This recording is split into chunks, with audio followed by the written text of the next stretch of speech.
투싼 투명 코팅 시공 전 모습 보겠습니다. 이 차는 신차 탁송이 되었습니다. 일반적으로 신차 검수를 하게 되면 도정면이나 단차 이런 것들만 검수를 하는데요. 그것보다 더 중요한 것이 이런 곳에 누유가 있는지 검수가 필요합니다.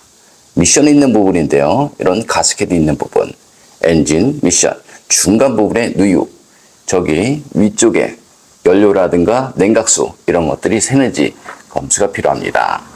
검수를 하기 위해서는 여기 커버를 분리를 하고 하는 것이 가장 좋고요. 일반적으로 신차 검수를 하게 되면 도장면 검수만 하죠. 그래서 언더코팅 필요하다라고 생각되신 분들은 신차 탁송을 할 때 코팅집에 맡기는 것이 좋습니다. 코팅 끝나고 나서 썬팅은 언제든지 할 수 있지만 코팅 같은 경우는 오염물이나 염화칼슘 이런 것들이 묻어버리면 부식이 발생이 될 수밖에 없습니다. 여기 투싼 차량인데요. 금방 출고가 된 차량입니다. 여기는 페인트 칠했죠. 여기는 페인트 칠하지 않았습니다. 그래서 이런 곳에 물 한 방울만 닿아도 녹이 발생이 될 수밖에 없죠.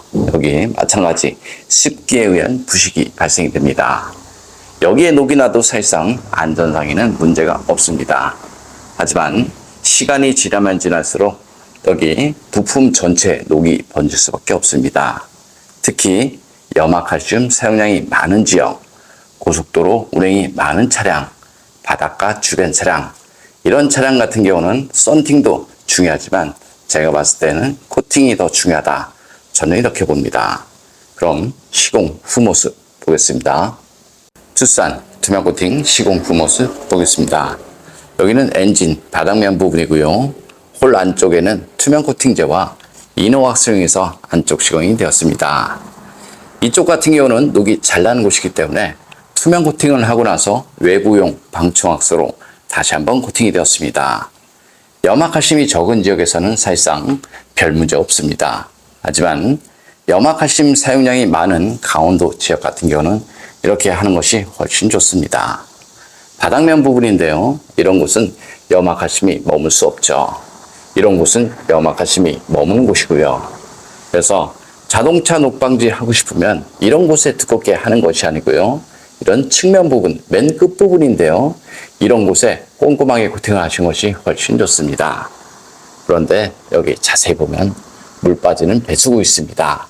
이런 곳에 코팅을 할 때는 두꺼운 코팅제 말고 얇은 코팅제를 이용해서 시공하시면 됩니다. 방청 왁스도 괜찮고요. 투명 왁스, 투명 코팅제 이런 것도 괜찮습니다. 여기 뒷바퀴 휠아웃이 있는 부분인데요. 여기 이런 곳은 사실상 녹이 좀 덜 나죠. 염화칼슘이 흐르기 때문인데요.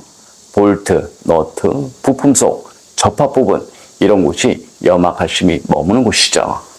그래서 자동차 녹방지 하고 싶으면 염화칼슘이 흐르는 그런 곳에 두껍게 하는 것이 아니고요. 염화칼슘이 머무는 그런 곳에 꼼꼼하게 코팅하시는 것이 좋습니다. 쉽게 말하면 이렇게 평평한 곳에 하는 것이 아니고요. 좁은 곳, 볼트, 너트, 부품과 부품 사이 그런 곳에 꼼꼼하게 코팅하시는 것이 좋습니다. 이런 곳은 녹이 좀 덜 나죠. 이런 곳은 녹이 좀 잘 나고요. 투명 코팅 장점을 보겠습니다. 투명 코팅은 하부 면적 100%를 코팅할 수 있습니다.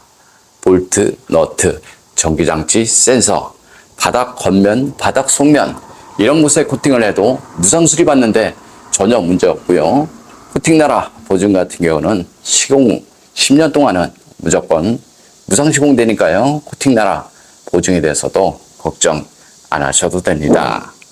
좀 더 자세한 내용은 네이버에 코팅나라 검색을 하면 제 블로그 있습니다.